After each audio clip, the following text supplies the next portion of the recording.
MDH का Chunky chaat masala. MDH अब आया असली स्वाद। अब आया स्वाद। जब स्वाद के पड़े हो लाले तो MDH का चंकी चाट मसाला डालें। MDH का चंकी चाट मसाला। MDH अब आया असली स्वाद।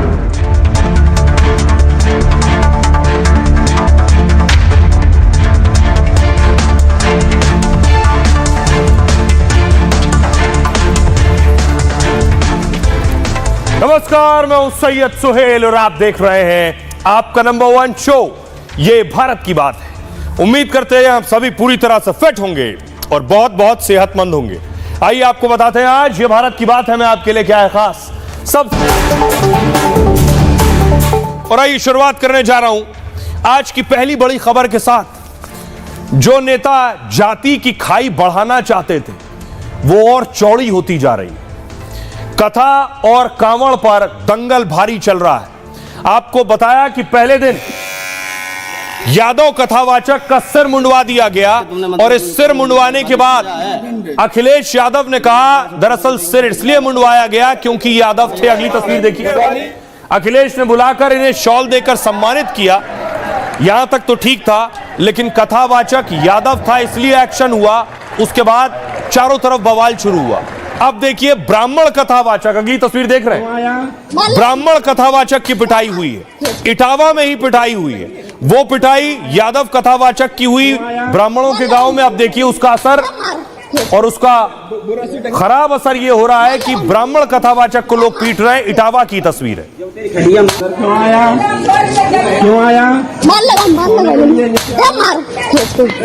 बुरासी टंगी है मार लगा मार खींच के जो तेरी खटिया की ये मैंने कहीं ना गलत है आई गई है मैं बारे में पिट के लाए के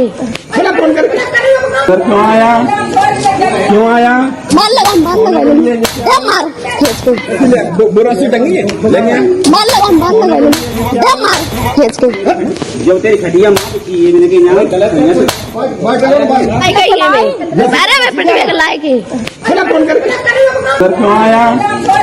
क्यों आया मार लगा मार खींच के बुरासी टंगी है मार। सोचिए ये जो जाति की खाई इतनी बढ़ा दी गई है कि ब्राह्मण कथावाचक की पिटाई हो रही है, यादवों पर पिटाई हुई और जो चाह रहे थे नेता वो असर दिख रहा है अलग अलग शहरों में, छोटे शहरों में, गांव में, अलग अलग जगहों से खबर मिल रही है। तस्वीर जो आप देख रहे हैं वही कथावाचक है, ब्राह्मण कथावाचक जिसकी पिटाई की गई है बेरहमी से।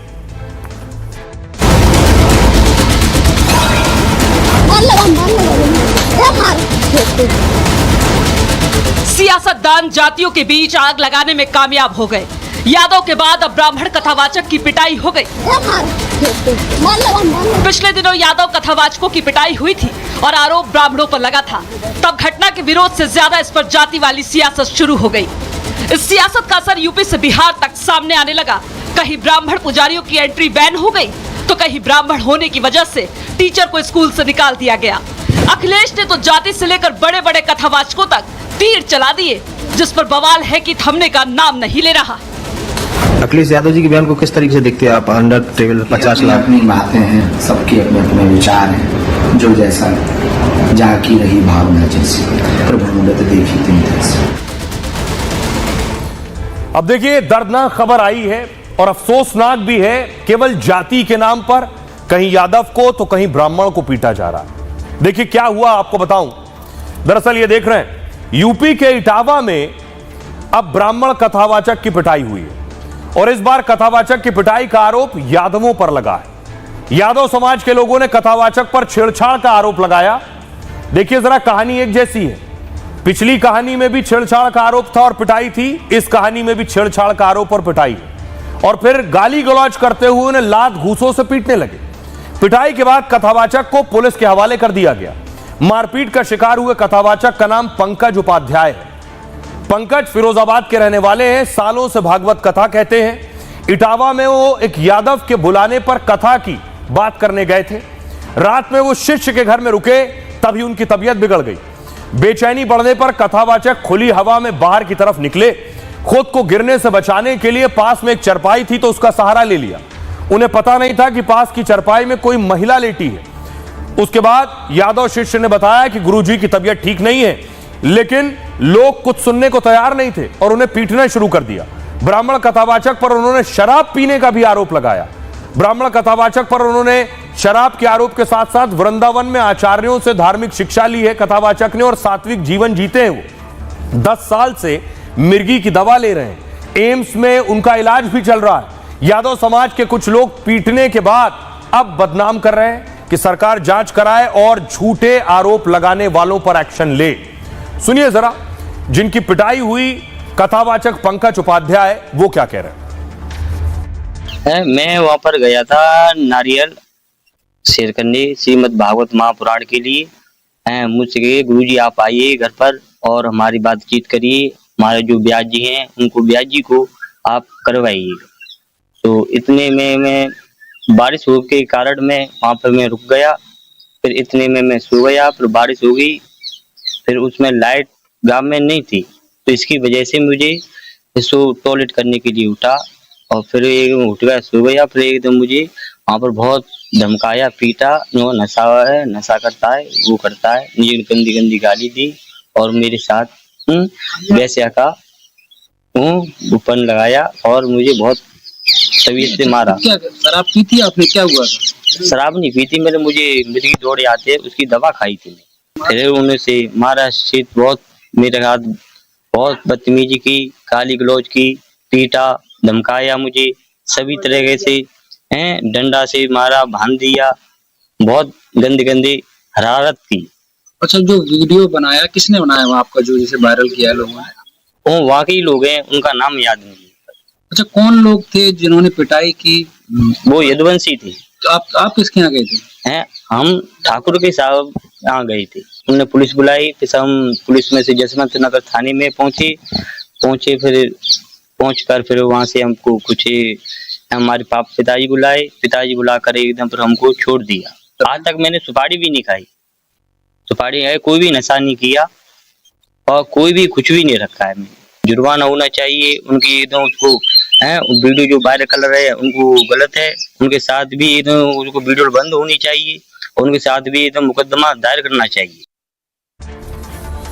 अब एक तरफ आप सुन रहे थे ब्राह्मण कथावाचक को पीटा गया, अखिलेश यादव ने इसे जातीय रंग देने की शुरुआत की थी, यह सच है।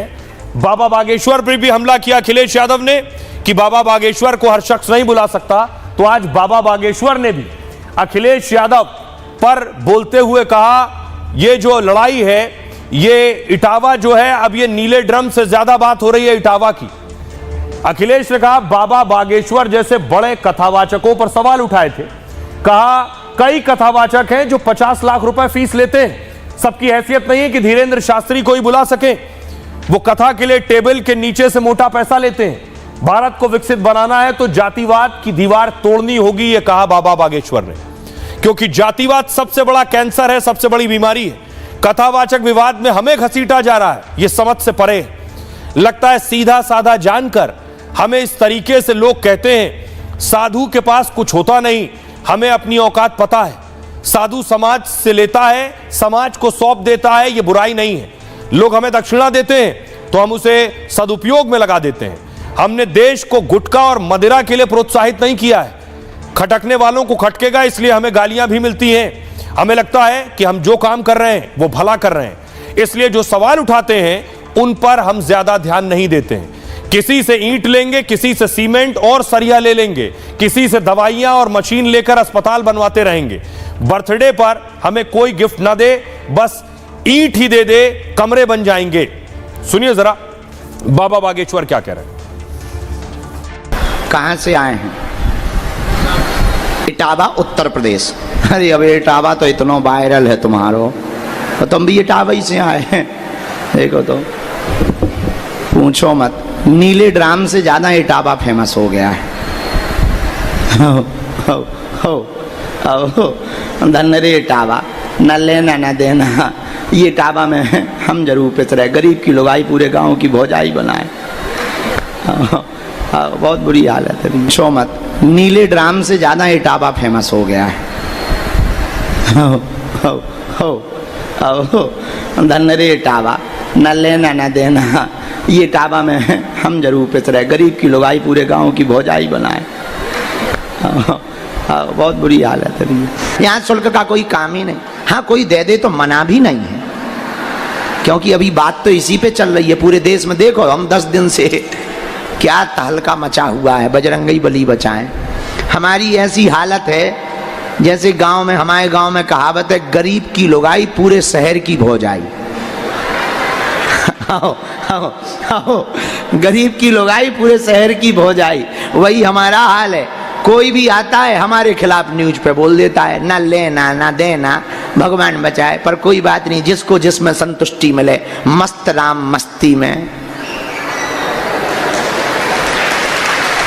हम तो चलते रहेंगे चरे वेती, धीर तुम चले चलो, वीर तुम बड़े चलो, धीर तुम चले चलो। रुकना हमने कभी सीखा नहीं, झुकना कभी सीखा नहीं, मंजिल जब तक ना मिल जाएगी तब तक रुकना हमने सीखा नहीं। मंजिल भी मिलेगी, कारवां भी जुड़ेगा, हिंदू भी जगेगा और हिंदू राष्ट्र भी होकर के रहेगा।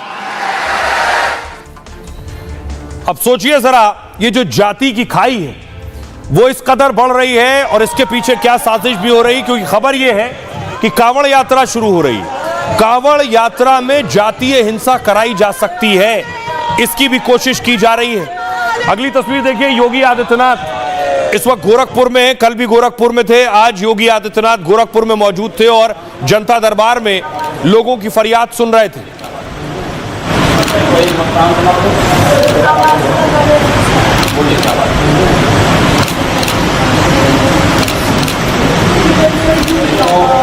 योगी को पता है कि कांवड़ यात्रा में साजिश हो सकती है, इसलिए बाकायदा कंट्रोल रूम बनाया गया है।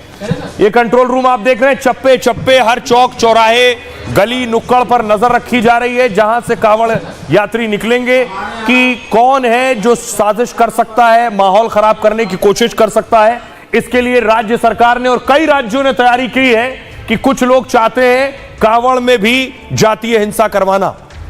11 जुलाई से सावन और कांवड़ यात्रा दोनों शुरू हो रहे हैं। कांवड़ यात्रा में लाखों लोग पैदल और शोभा यात्रा निकालते हैं।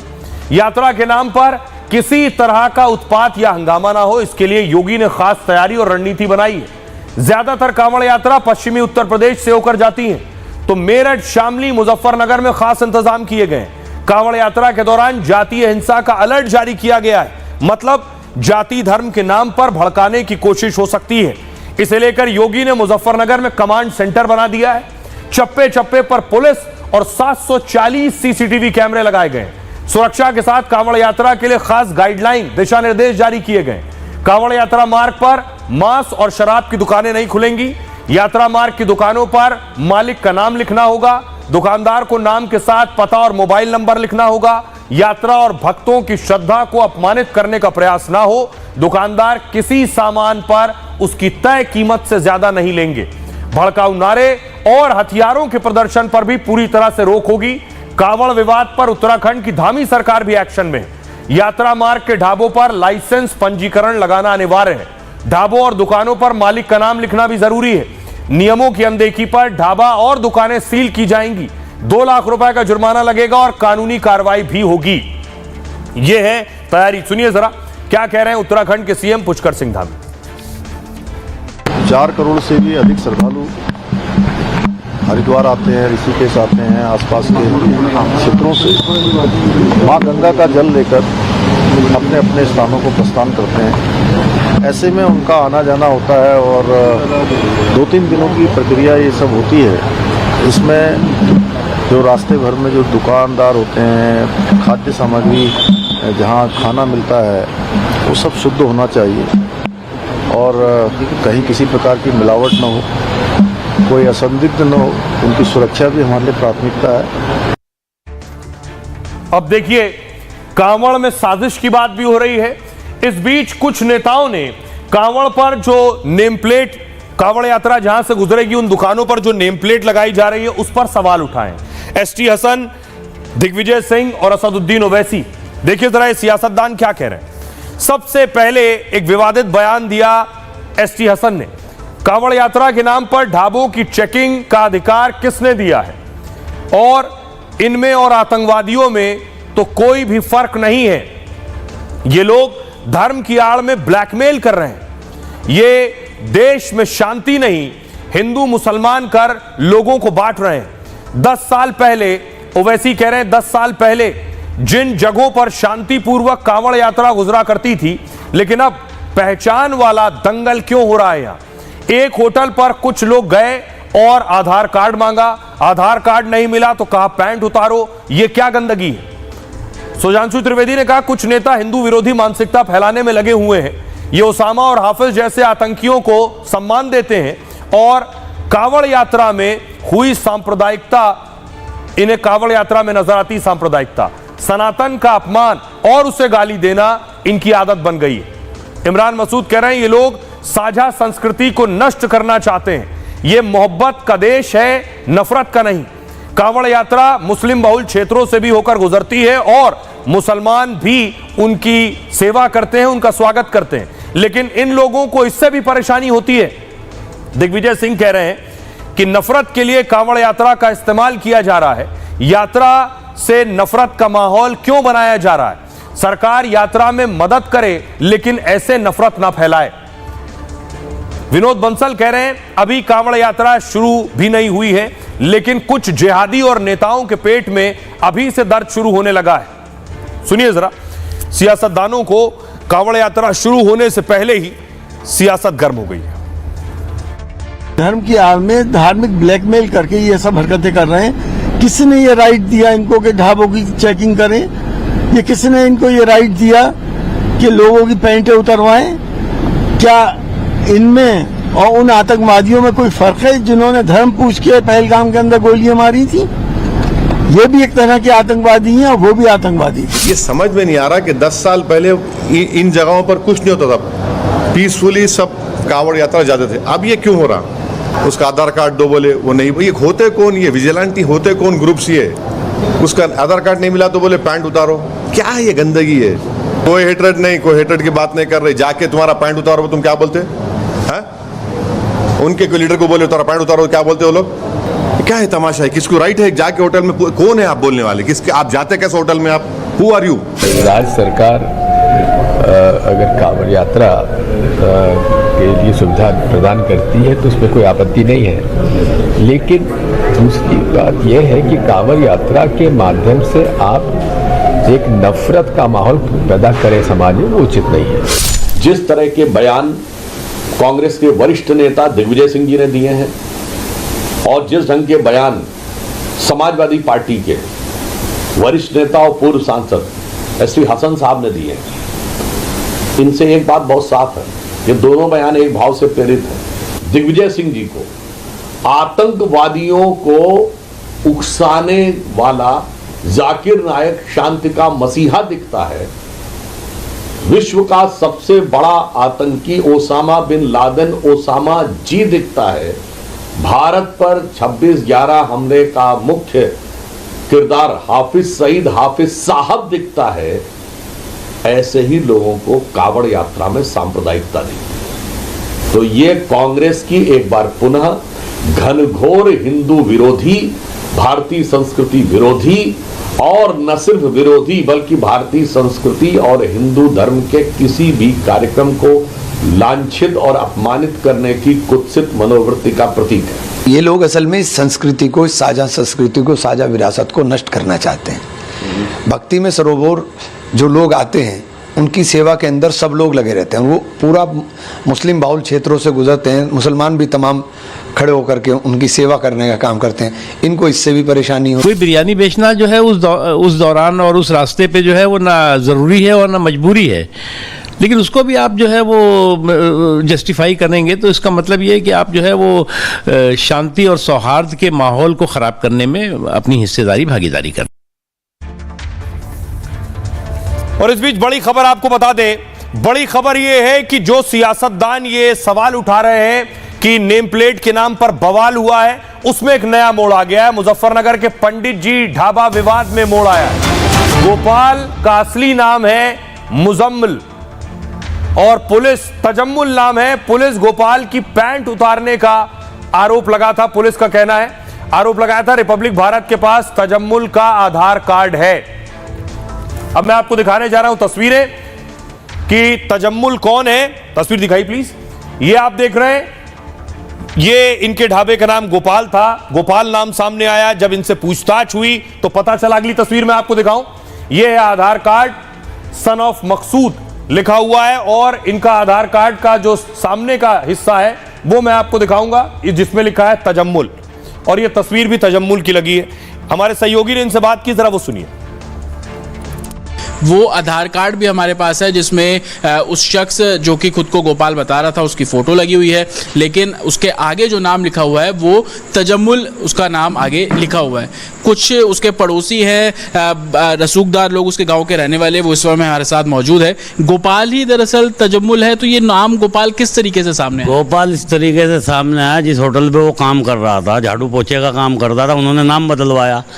बोलता मैं मालिक हूँ, हिंदू हूँ, तो तू भी नाम बदल दे। अब उसका दिमागी संतुलन सही नहीं है, तो इसलिए उसने कहा वो कह दिया। लेकिन उसका असली नाम तजम्मुल है। यही का इसी गांव का रहने? हाँ, इसी गांव का रहने वाला, बजेड़ी का। कब से आप इसको जानते हैं तजम्मुल? भाई पड़ोसी, इसको तो बचपन से जानो, इसके बाप को बचपन से जानते थे, जब से हम पैदा हुए। हाँ भाई, बाप का नाम मकसूद है। अच्छा। हाँ, लेकिन क्या तजम्मुल आपके लिए काम करता था या आपके साथ काम करता? हाँ, करा कुछ दिन मेरे पास काम, भैंसों की घास करी मेरे, लेकिन जब दिमाग में उसके गर्मी उठो थी भाग जाता, छोड़ के 2-4 दिन इधर उधर गैप रहा होता, फिर आ जाता धक्के खा के। अब उन्होंने कैसे पकड़ के रखा, 4-5 महीने उनके पास काम किया, पता नहीं, पैसा भी नहीं दिया उसे। एक रोज में मिलने के लिए गया था, मेरे भी साथ लड़ने मरने को तैयार हो गया। बोलता जी तू क्यों आया यहाँ पे? मैं छोड़ के चला माँ, मैं कहेंगे ऊपर झगड़ा करूँ, इसके तो वैसे दिमागी संतुलन सही नहीं है। मैं अपने खेत पर आ गया। तो उसने अपना नाम गोपाल क्यों बताया? गोपाल उन्होंने रखवाया, जो ढाबे मालिक है। क्या ऐसा बोला गया था कि कोई पूछे तो अपना नाम गोपाल बता दे? आईडी उसकी घर रखवा दी, आधार कार्ड अगर वो साथ रखता था तो वो घर रखवा दिया, कोई चेक ना कर ले। तो बताओ उसमें उसकी क्या गलती है? आप अगर उसे मौके पे भी देखेंगे तो जब भी उसे, तो आप खुद बता देंगे हाँ इसका दिमागी संतुलन सही नहीं है। कहाँ है अभी गोपाल? क्या आज दिखा आप लोगों को? नहीं, मेरे पास ही था सुबह से, लेकिन अब पता नहीं घेर में नहीं है। हाँ, चला गया कहीं। घर पे कौन कौन है इसके तजम्मुल के? 2 भाई है, माँ है, बस। दूसरा भाई भी जो है ना, उसका भी दिमागी संतुलन सही नहीं है। शादी भी नहीं हुई इसकी, बस ऐसे ही काम करता, फिर वो कोई किसी ने कुछ दे दिया, ले लिया, नहीं था बाजा बहुत। तो ये तजम्मुल के बारे में बता रहे थे, जिसको लेकर सारा विवाद हुआ पैंट को लेकर, और जो असदुद्दीन ओवैसी भी हमला कर रहे थे। बहरहाल खबरों में आगे बढ़ते हैं। आतंकिस्तान की घेराबंदी शुरू हो गई। प्रधानमंत्री नरेंद्र मोदी पहुंच गए घाना। प्रधानमंत्री नरेंद्र मोदी दरअसल 5 देशों के दौरे पर हैं। 8 दिवसीय दौरा है पीएम मोदी का। घाना जब उतरे हैं उस वक्त की तस्वीर है। सालों बाद कोई पीएम घाना की यात्रा पर पहुंचे हैं।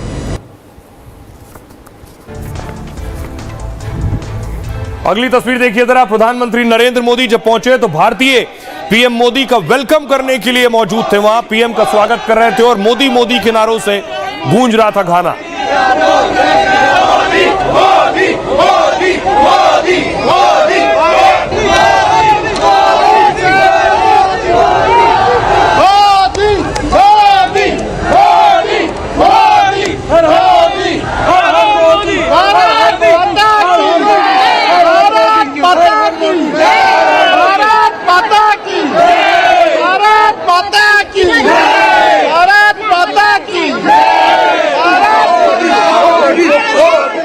प्रधानमंत्री घाना पहुंचे। दूसरी तरफ यह तस्वीर देखिए। विदेश मंत्री अमेरिका में, अमेरिकी विदेश मंत्री से मिल रहे थे। क्वाड की बैठक हो रही थी, विदेश मंत्रियों की बैठक थी, जिसमें एस जयशंकर अमेरिकी विदेश मंत्री रूबियो से मुलाकात कर रहे हैं। और दिलचस्प यह है कि क्वाड की बैठक अमेरिका में हो रही थी। 4 देशों के विदेश मंत्री अमेरिका में मिल रहे थे और आतंकवाद पर पाकिस्तान को घेर रहे थे। लेकिन दूसरी तरफ पाकिस्तान में देखिए जरा, आतंकी धमाके हो रहे थे। देख रहे हैं, खैबर पख्तूनख्वा में आतंकी धमाका हुआ, 4 से 5 पाकिस्तानी मारे गए।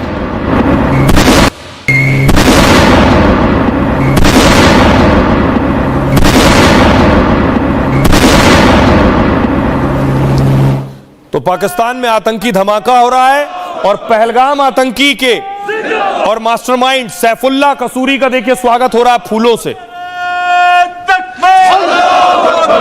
पाकिस्तान जिंदाबाद,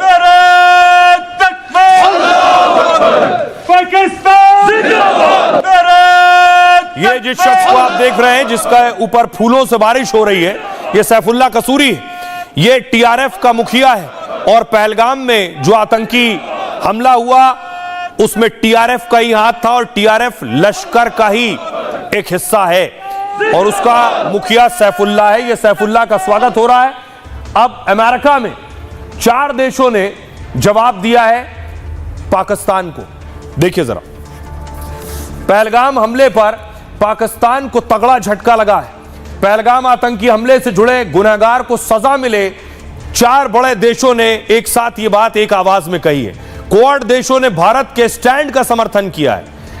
भारत, अमेरिका, ऑस्ट्रेलिया और जापान क्वाड के सदस्य हैं। वॉशिंगटन में क्वाड की बैठक के बाद एक संयुक्त बयान जारी हुआ। हमले में मारे गए लोगों के परिवारों के प्रति संवेदना जताई गई और हमले में घायलों के जल्द ठीक होने की कामना की गई। हमले के दोषियों के खिलाफ जल्द एक्शन हो, जल्द से जल्द न्याय के कटघरे में लाया जाना चाहिए और सभी सदस्य देशों को इस काम में सहयोग करना चाहिए। क्वाड देशों के विदेश मंत्रियों की बैठक में कई मुद्दे पर विचार हुआ। पूर्वी चीन सागर और दक्षिण चीन सागर की स्थिति पर चिंता जताई गई। दरअसल 2007 में जापानी पीएम शिंजो आबे ने क्वाड का विचार दिया था, जिसका भारत, ऑस्ट्रेलिया, अमेरिका ने समर्थन किया था। चीन के बढ़ते प्रभाव को काउंटर के लिए इसकी स्थापना हुई। इसका मकसद हिंद प्रशांत क्षेत्र में सुरक्षा स्थिरता सुनिश्चित करना है। चारों देश सूचनाओं को साझा करते हैं, चारों देश सैन्य अभ्यास में शामिल होते हैं। इसका मकसद व्यापार और आर्थिक सहयोग को बढ़ावा देना है। क्वाड से देखिए पहलगाम को लेकर क्या कहा गया। अमेरिकी विदेश मंत्री को सुनिए और भारतीय विदेश मंत्री। Many global problems, but also problems that we face in our respective countries. Quad समूह के सामने कई चुनौतियां हैं। यहाँ हम एक दूसरे के विचारों को समझते हैं, इसके बाद उस पर एक्शन पर चर्चा होती है। क्वाड सुरक्षा के साथ ही आर्थिक विकास में भी महत्वपूर्ण योगदान देता है। दुनिया को आतंकवाद के प्रति जीरो टॉलरेंस दिखानी चाहिए। पीड़ितों और अपराधियों को कभी भी समान नहीं माना जाना चाहिए। भारत को आतंकवाद के खिलाफ अपने लोगों की रक्षा करने का पूरा अधिकार है और हम उस अधिकार का प्रयोग करेंगे। हम उम्मीद करते हैं कि हमारे क्वाड पार्टनर इसे समझेंगे और इसकी सराहना करेंगे।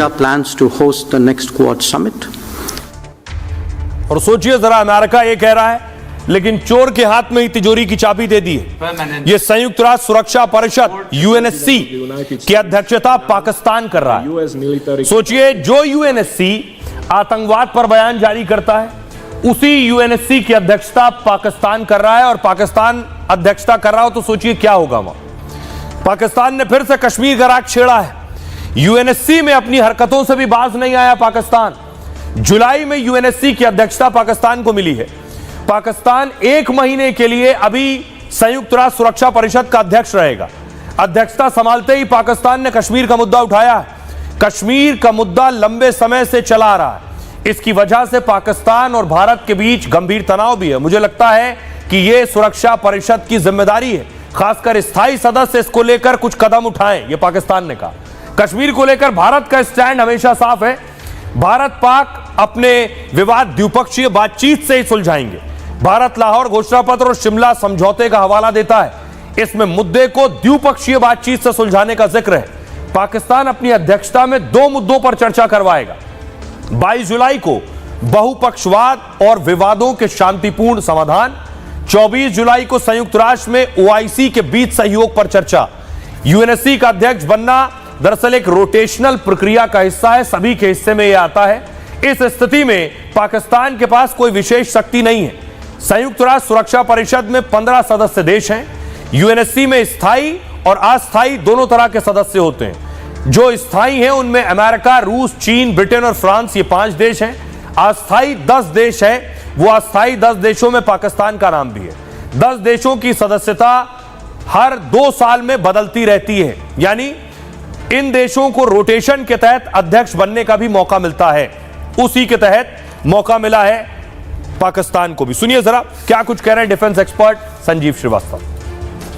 पाकिस्तान के पॉलिटिकल लीडरशिप के द्वारा जिस तरीके से पाकिस्तान की संसद में बयान दिए जा रहे हैं, जाहिर है कि वो भारत के प्रधानमंत्री श्री नरेंद्र मोदी के जो कई ऐसे शब्द रहे जिसमें कि भारत के प्रधानमंत्री ने न्यू नॉर्मल की बात कही, इस सिंधु ऑपरेशन को लेकर के एक पॉज की बात कही, उसी तरीके की बातों को पाकिस्तान के हुक्मरान भी, वहाँ की जो पॉलिटिकल लीडरशिप है उसे वो रिपीट करने की कोशिश कर रही है, उसी बात को दोहराने की कोशिश कर रहे हैं।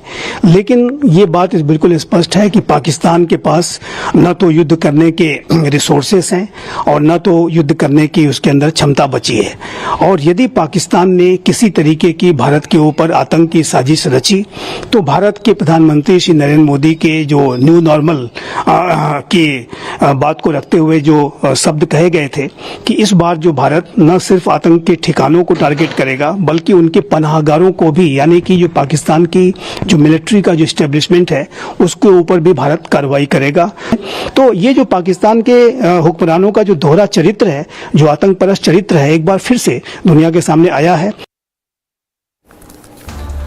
अब देखिए जरा, यूएनएससी की अध्यक्षता कर रहा है पाकिस्तान। ट्रंप पिछले दिनों मुनीर से मिले, लेकिन दूसरी तरफ ट्रंप को पुतिन और मोदी की यारी रास नहीं आ रही है। ट्रंप चाह रहे हैं कि भारत रूस के साथ अपनी दोस्ती तोड़ दे, वरना ट्रंप धमकी भी दे रहे हैं। देखिए क्या कह रहे हैं। रूस यूक्रेन जंग के बीच अमेरिका दादागिरी पहले दिन से करने की कोशिश कर रहा है। रूस से तेल खरीदने वालों पर लगाएगा भारी भरकम टैक्स, ट्रंप कह रहे हैं। 500% टैक्स लगाने का प्रस्ताव दिया है। अमेरिकी सीनेटर लिंडसे ग्राहम ने एक बिल पेश किया है। डोनाल्ड ट्रंप ने इस बिल का समर्थन किया है। भारत रूस से काफी मात्रा में कच्चा तेल खरीदता है। बिल के पास होने से भारत के लिए मुश्किलें बढ़ सकती हैं। इसके बाद अमेरिका में भारत से आयात होने वाले सामानों पर टैक्स लगेगा। भारत और अमेरिका के बीच एक व्यापार समझौता होने वाला है। ट्रंप ने कम टैरिफ वाली डील का भरोसा जताया है। भारत के साथ ही चीन भी रूस से तेल खरीदता है।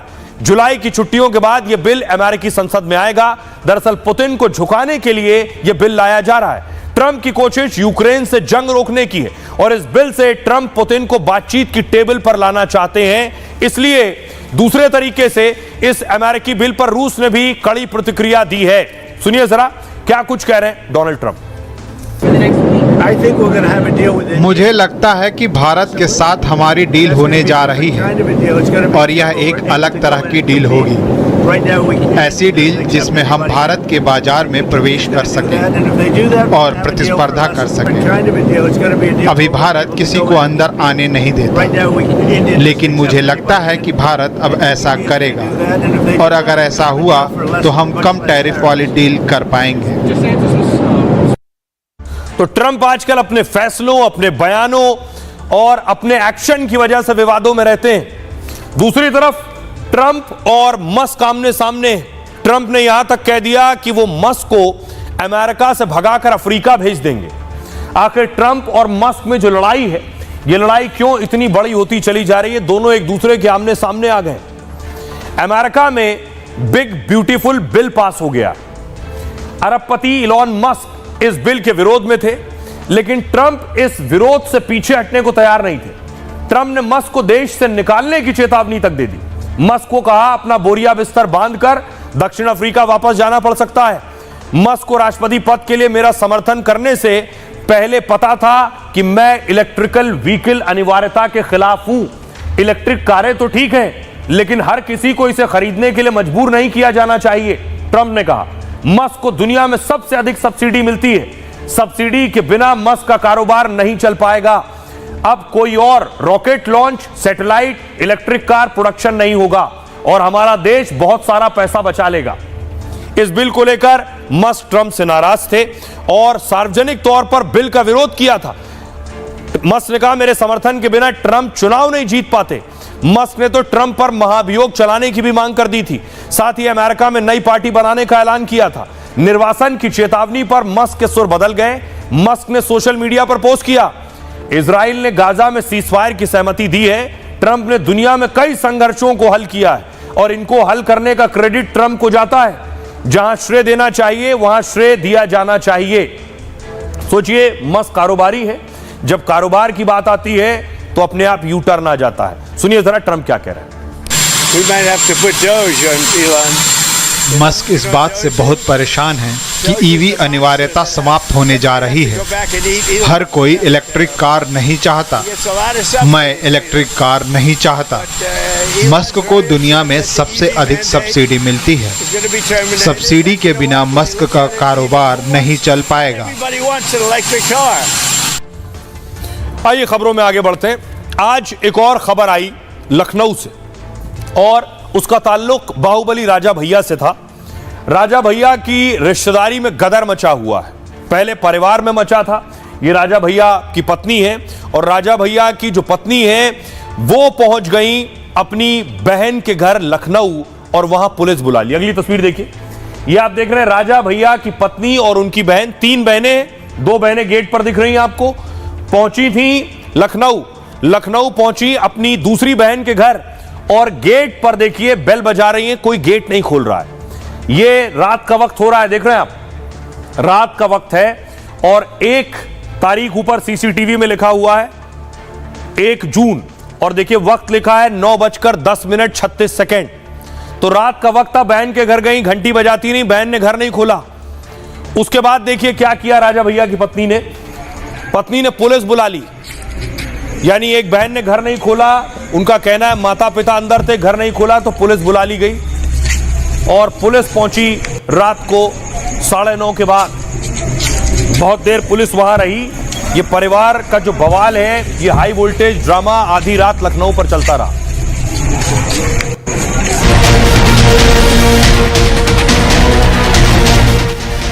राजा भैया की रिश्तेदारी में गदर मचा है। उनकी पत्नी भानवी सिंह एक बार फिर सुर्खियों में है। इस बार भानवी ने अपनी बहन पर गंभीर आरोप लगाए हैं। भानवी ने बहन साध्वी पर माँ बाप से नहीं मिलने देने के आरोप लगाए हैं। उन्होंने माँ बाप को बंधक बनाने के भी आरोप लगाए हैं। नहीं तो बप्पा को ये लोग क्या किए हैं, बंद करते हैं कमरा में? क्या आप क्या कह रहे थे? बोलो तो नहीं पता। नहीं कुछ नहीं, कैमरा उधर है। आओ चुपचाप बताओ। हाँ क्या बप्पा को अंदर से करना क्या? दरअसल ये वीडियो मानवी सिंह ने खुद जारी किए हैं। भानवी देर रात अपनी छोटी बहन साध्वी के घर गई थी। दरवाजा खटखटाया, आवाज भी लगाई, दरवाजा नहीं खुला। साध्वी ने पुलिस बुला लिया और भानवी को वहां से लौटना पड़ा, जिसके बाद दोनों बहनों में तलवार खींच गई है। अब देखिए जरा ये पूरा बवाल हुआ क्या, राजा भैया एंड फैमिली में ड्रामा क्यों हुआ। ये राजा भैया की पत्नी की तस्वीर आप देख रहे हैं, भानवी सिंह नाम है। राजा भैया की तस्वीर और बहन जिनके घर गई थी उनका नाम है साध्वी सिंह, यानी ये राजा भैया की साली है। लखनऊ में देर रात ये हाई वोल्टेज ड्रामा देखने को मिला। राजा भैया की पत्नी ने बहन के घर पर बवाल काटा, जिसके बाद राजा भैया की बहन साध्वी सिंह ने पुलिस बुला ली। किसी तरह मामला शांत हुआ और राजा भैया की पत्नी वापस लौट गई। दरअसल राजा भैया की पत्नी भानवी सिंह बहन साध्वी के घर पहुंची। भानवी की बहन साध्वी हजरतगंज के सिल्वर ओक सोसाइटी में रहती हैं। राजा भैया की पत्नी भानवी सिंह के साथ उनकी दूसरी बहन भी गई थी। भानवी जब बहन के घर पहुंची तो बहन साध्वी ने गेट नहीं खोला, तस्वीर मैंने आपको दिखाई। उसके बाद भानवी ने वहां हंगामा शुरू किया, साध्वी पर गंभीर आरोप लगाए। भानवी ने कहा मैं अपने माता पिता से मिलने आई थी, लेकिन उनकी बहन साध्वी ने गेट नहीं खोला घर का। हमने शांति से दरवाजा खटखटाया और घंटी भी बजाई, लेकिन साध्वी ने उल्टे पुलिस को कॉल करके पुलिस बुला ली। ऐसा पहली बार नहीं है, पहले भी वो पुलिस को बुला चुकी है।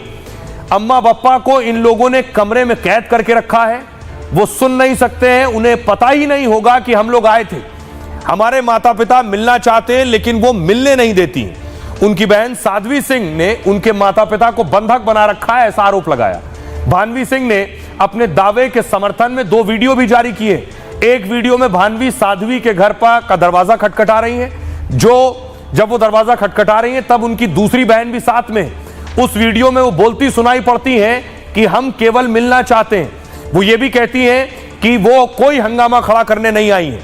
एक दूसरी वीडियो में साध्वी के घर पर काम करने वाली मेड से बात कर रही है भानवी, जिसमें भानवी सिंह मेड से अपने माता पिता के बारे में चुपके से पूछ रही है। साध्वी को कि मेड भी उन्हें घर के अंदर की बातें बताती हुई दिखाई दे रही है। हालांकि मेड को मालूम नहीं है कि उसकी बातचीत रिकॉर्ड कर ली है इन्होंने।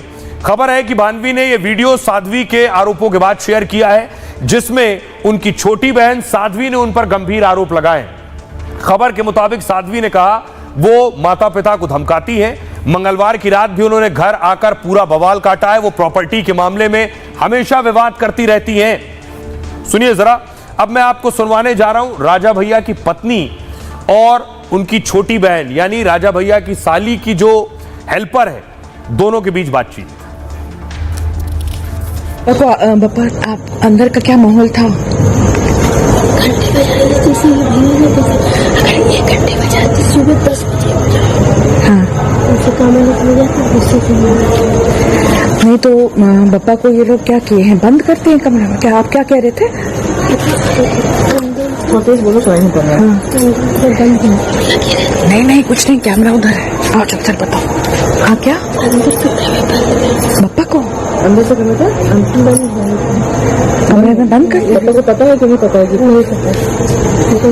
नहीं क्या क्या क्या अगर कमाल होता तो वो खोल देते। पापा खोल देते ना। आप देख रहे थे वो सब वहाँ पे? आप क्या कर रहे थे वहाँ? खाना बना रहे थे।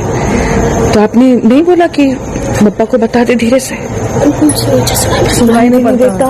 अरे सुनाई नहीं पड़ता। अच्छा दिखाई पड़ रहा है ठीक से कि नहीं? कम दिख रहा है। चलो ठीक है, ले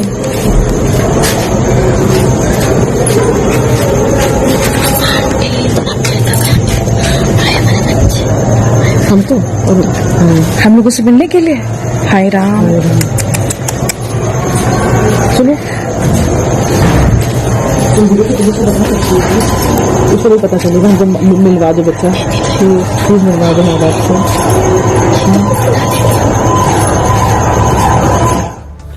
तो बहनों के बीच संपत्ति का भी विवाद है, लेकिन राजा भैया का उनकी पत्नी के साथ भी तलाक का केस चल रहा है, आपस में विवाद है। भानवी सिंह रघुराज प्रताप सिंह उर्फ राजा भैया की पत्नी है और बाहुबली नेता राजा भैया उत्तर प्रदेश के कुंडा से विधायक है। रघुराज प्रताप सिंह अपनी पार्टी जनसत्ता पार्टी उन्होंने बनाई है और रघुराज प्रताप सिंह यूपी के भदरी रियासत से ताल्लुक रखते हैं, जबकि उनकी पत्नी भानवी सिंह बस्ती राजघराने से आती हैं। रघुराज प्रताप सिंह और भानवी सिंह की शादी हुई थी 1994 में। राजा भैया और भानवी के 4 बच्चे हैं, 2 बेटे और 2 बेटियां। दोनों बेटे पिता राजा भैया के साथ रहते हैं, जबकि बेटियां मां के साथ, क्योंकि भानवी सिंह और राजा भैया के बीच भी तलाक का केस चल रहा है। भानवी ने राजा भैया के खिलाफ यह केस दिल्ली के साकेत कोर्ट में दर्ज करा रखा है। भानवी ने राजा भैया के खिलाफ दुर्व्यवहार और घरेलू हिंसा का मामला दर्ज कराया है। खबर है कि राजा भैया पर दूसरे संबंधों के भी आरोप लगाए गए। इसी सिलसिले में भानवी ने अपनी बहन साध्वी का संबंध भी राजा भैया से जोड़ा था। भानवी सिंह 4 बहनें हैं। भानवी से बड़ी 2 बहनें हैं, जबकि साध्वी छोटी बहन है, यानी भानवी तीसरे नंबर पर है। खबर है कि कोई भाई नहीं है और इस वजह से बहनों में भी संपत्ति के बंटवारे पर विवाद है। आइए खबरों में आगे बढ़ते हैं। आज की एक और खतरनाक खबर, पिछले दिनों एक विमान हादसा हुआ था जिसकी दहशत लोगों के दिलों में अभी भी है और बोइंग का नाम सुनकर लोग डर जाते हैं। बोइंग का विमान और मुश्किल में जान। तस्वीर में आपको दिखाऊं, ये हादसा लोगों के दिलो दिमाग में अभी भी ताजा है। बोइंग का विमान अहमदाबाद में कैसे क्रैश हो गया था। अब जैसे ही कहीं बोइंग से जुड़ी हुई कोई खबर आती है लोग चौंक जाते हैं। ऐसे ही एक तस्वीर मैं आपको दिखाने जा रहा हूं, बोइंग से ही देख रहे हैं। बोइंग विमान के अंदर की तस्वीर है। विमान में देखिए सबके हाथ में ऑक्सीजन मास्क है, सबने ऑक्सीजन मास्क लगा रखा है। कई हजार फीट नीचे अचानक बोइंग का विमान गिर गया, आसमान में कई हजार फीट नीचे आ गया अचानक।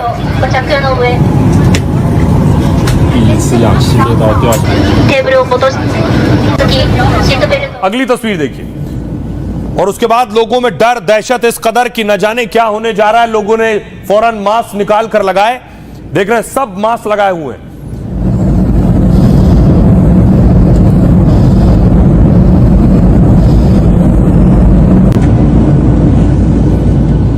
आइए अब आपको बताऊं कि क्या हुआ इस विमान में। यह भी बोइंग का ही विमान था और बोइंग के इस विमान में अचानक लगभग 26,000 फीट नीचे आ गया यह विमान। यह तस्वीरें आप देख रहे हैं, ऑक्सीजन मास्क सबके निकल आए। जापान में बोइंग का प्लेन दुर्घटना होने से बच गया। बोइंग का प्लेन चीन से जापान की राजधानी टोक्यो आ रहा था। चीन के शंघाई में उड़ान भरते ही विमान में खराबी आ गई। बोइंग 737 अचानक नीचे आने लगा। 26,000 फीट से विमान तेजी से नीचे गिरने लगा। विमान के अंदर यात्रियों में चीख पुकार मच गई। कुछ लोगों ने सोशल मीडिया पर पोस्ट करना शुरू कर दिया। कुछ लोग परिवार वालों को आखिरी संदेश लिखने लगे और एक यात्री ने विमान को नीचे गिरते हुए लिखा, मेरा शरीर अभी भी यही है, मेरे पैर कांप रहे हैं। जब आप जीवन या मृत्यु का सामना करते हैं तो बाकी सब कुछ तुच्छ लगता है। काफी मशक्कत के बाद पायलट ने विमान की सुरक्षित लैंडिंग कराई है। विमान लैंड होने के बाद 1 घंटे उसे पूरी तरह खड़ा रखा गया, फिर यात्रियों को बाहर निकाला गया है। विमान में 191 यात्री सवार थे। ज्यादातर यात्री चीन के थे जो जापान के टोक्यो आ रहे थे। जापान से बताया जा रहा है कि केबिन में कुछ तकनीकी खराबी आ गई थी और पायलट उसको ठीक करने की कोशिश कर रहे थे। इस दौरान विमान में 10 मिनट में 26,000 फीट विमान नीचे आ गया। घटना को लेकर जापानी एयरलाइंस ने खेद जताया है। प्रत्येक यात्री को 10,000 के मुआवजे की पेशकश की गई है। अब मैं आपको बताऊंगा कि हवाई यात्रा से लोग डरने लगे हैं। तस्वीर देखिए जरा, अहमदाबाद प्लेन क्रैश जो हुआ था, पोस्टर फ्लोर ग्राफिक्स लूंगा मैं। ये जो आप मलबा देख रहे हैं, और इस विमान हादसे के बाद अब लोग जब अपनी फ्लाइट बुक कराते हैं टेक ऑफ करने के लिए, तो देखिए क्या जांच परख रहे हैं। इतना डर और खौफ है, हवाई यात्रा से ही डर लग रहा है। हादसे के बाद हवाई यात्रा से लोग दहशत में हैं। दुर्घटना के बाद कुल उड़ान बुकिंग में 15 से 20% की कमी आ गई है। एयर इंडिया की बुकिंग में करीब 20% की कमी आई है। अंतर्राष्ट्रीय फ्लाइट्स की बुकिंग में 18 से 22% की कमी आई है। 30 से 40% बुक की गई टिकटें रद्द कर दी गई। टिकटों की कीमतों में भी 8 से 10% की गिरावट देखी गई है। यात्री टिकट बुक करने से पहले विमान की जानकारी मांग रहे हैं। बोइंग ड्रीमलाइनर से यात्रा करने से बच रहे हैं लोग। अहमदाबाद हादसे के बाद भारत में गूगल पर उड़ने का डर सबसे ज्यादा सर्च किया गया है। सुनिए जरा, aviation expert doctor Subhash Goyal क्या कह रहे हैं। बोइंग 737-800 जापान एयरलाइंस की सब्सिडरी स्प्रिंग एयरलाइंस, जो एक लो कॉस्ट एयरलाइन है, वो शंघाई पुडोंग एयरपोर्ट से टोक्यो के लिए रवाना हुई थी और ऑल ऑफ अ सडन उसमें कोई 36,000 फीट के करीब एकदम कोई प्रेशर वो हुआ। लोगों ने ऑक्सीजन मास्क पहन लिए तो प्लेन के पैसेंजर्स में एकदम पैनिक हो गया, त्राही मच गई और लोगों ने वो मैसेजेस भेजने शुरू करे। पर फॉर्चुनेटली पायलट बड़ा एक्सपीरियंस था, उसने प्लेन को ओसाका कंसाई एयरपोर्ट पे इमरजेंसी लैंडिंग कर ली और सारे पैसेंजर्स और प्लेन सेफ उतर गए। ये बड़ी दुर्भाग्य की बात है कि बोइंग में ही काफ़ी स्नैक्स निकल रहे हैं और काफ़ी प्रॉब्लम्स आ रही हैं और इसकी थरो इन्वेस्टिगेशन जापानीज अथॉरिटीज भी कर रही हैं। और यहाँ पर जो अहमदाबाद का क्रैश हुआ है उसकी भी इंडियन सिविल एविएशन अथॉरिटीज और इकाओ इंटरनेशनल सिविल एविएशन अथॉरिटीज इसकी इन्वेस्टिगेशंस कर रही हैं। इन्वेस्टिगेशंस के बाद ही पता लगेगा कि ये सिर्फ बोइंग की प्रॉब्लम है या कोई और प्रॉब्लम है। और आइए एक जरूरी जानकारी आपके लिए, अगर आपने कोरोना की वैक्सीन लगाई है, खास तौर पर इसलिए पिछले दिनों वैक्सीन से हार्ट अटैक का दावा किया गया, लेकिन अब जो जानकारी सामने अगली तस्वीर में आपको दिखाऊं कि बहुत से लोगों को हार्ट अटैक आया पिछले दिनों और यह कहा गया कि जिन्होंने वैक्सीन लगाई है उनके साथ ऐसा हो रहा है। लेकिन आज बाकायदा स्वास्थ्य मंत्रालय ने इस पर सफाई दी। अचानक हार्ट अटैक से होने वाली मौतों पर ICMR का दावा है कि हार्ट अटैक का कोविड वैक्सीन से कोई संबंध नहीं है। ICMR यानी Indian council of medical research और national centre for disease control NCDC अपनी रिपोर्ट में बड़ा दावा किया है। 18 से 45 साल के लोगों की अचानक मौत पर रिपोर्ट तैयार की गई। केंद्रीय स्वास्थ्य मंत्रालय ने पूरे मामले पर जानकारी दी। कोविड वैक्सीन सेफ और इफेक्टिव है, इससे होने वाले गंभीर साइड इफेक्ट के मामले बहुत कम हैं। अचानक हुई मौतों के पीछे कुछ और वजह हो सकती है, जेनेटिक्स, लाइफस्टाइल, पहले से मौजूद बीमारी हो सकती है। मई 2023 से अगस्त 2023 तक स्टडी की गई। 19 राज्यों और केंद्र शासित प्रदेशों के 47 अस्पतालों की रिपोर्ट देखी गई। इसमें ऐसे लोगों का डेटा देखा गया जो स्वस्थ दिख रहे थे, लेकिन अक्टूबर 2021 से मार्च 2023 के बीच अचानक उनकी मौत हो गई। रिपोर्ट से पता चला कि मौत की वजह कोविड वैक्सीन नहीं है, भारत में 2 कोविड वैक्सीन बनाई गई। भारत बायोटेक ने आईसीएमआर के सहयोग से कोवैक्सीन का निर्माण किया और सीरम इंस्टीट्यूट ने ब्रिटिश कंपनी के फॉर्मूले पर कोविशील्ड बनाई। सुनिए जरा डॉक्टर मनोज कुमार इस पर क्या कहना है। आईसीएमआर की जो 2 जुलाई को रिपोर्ट आई है, ये एक कहिए कि बड़ी आई ओपनिंग स्टडी है। बेसिकली आईसीएमआर और एनसीडीसी और All India Institute 2 complementary study perform हुई। उसमें पहली स्टडी थी वो बेस्ड ऑन पोस्ट डेटा थी, जो कई रेट्रोस्पेक्टिव टाइप की स्टडी थी। दूसरी जो थी वो रियल टाइम इन्वेस्टिगेशन या प्रोस्पेक्टिव थी। तो इन दोनों स्टडीज के जो रिजल्ट आए हैं, करीब करीब 47 टर्शियरी केयर सेंटर्स पे ये जो स्टडी की गई, इसमें ये पाया गया कि कोविड वैक्सीन का जो भी वैक्सीन हमारे यहाँ लगी थी, चाहे कोविशील्ड या कोवैक्सीन, इसका सडन कार्डियक डेथ से कोई रिलेशन नहीं है और इस तरह से का जो इंफॉर्मेशन है वो फॉल्स और मिसलीडिंग है। आइए बारी है आज के सूत्र की। गुस्सा एक शक्तिशाली भावना है, इसका गलत इस्तेमाल विनाश यानी भारी नुकसान ला सकता है और गुस्से का सही इस्तेमाल जिंदगी भी बदल सकता है। यह सूत्र दिया था अमेरिका के जनक बेंजामिन फ्रैंकलिन ने। फ्रैंकलिन का जन्म 1706 को अमेरिका में हुआ। उनकी पहचान मशहूर लेखक और वैज्ञानिक महान नेता की रही, लेकिन फ्रैंकलिन की जिंदगी बड़े संघर्ष और परेशानियों से घिरी रही। गरीब परिवार में जन्मे फ्रैंकलिन 12 साल तक ही पढ़ाई कर पाए। इसके बाद मोमबत्ती और साबुन बनाने में पिता का हाथ बटाने लगे।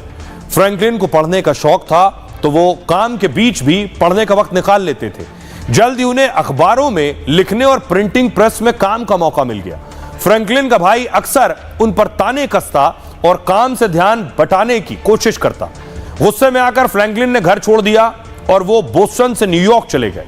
गुस्सा शांत हुआ तो फ्रैंकलिन ने कसम ले ली कि वो बड़ा आदमी बनकर ही घर लौटेंगे। अब फ्रैंकलिन ने आसमानी बिजली और उससे बचने के तरीके खोजे। कई आविष्कारों के साथ अमेरिका की क्रांति में योगदान के लिए भी वो चर्चा में आए। इस तरह फ्रैंकलिन ने गुस्से को ताकत में बदला और बड़ी कामयाबी हासिल की। बेंजामिन ने करियर और जिंदगी के बारे में भी काफी कुछ लिखा है और कई सूत्र भी दिए। क्रोध बिना कारण के कभी नहीं आता है, लेकिन इसे खुद पर हावी ना होने दें और गुस्से को एक ताकत के रूप में बदल दें। बहरहाल ये भारत की बात है में इतना ही। आप अपना और अपनों का बहुत बहुत ख्याल रखिए। रुक रहे हैं एक छोटे से ब्रेक के लिए।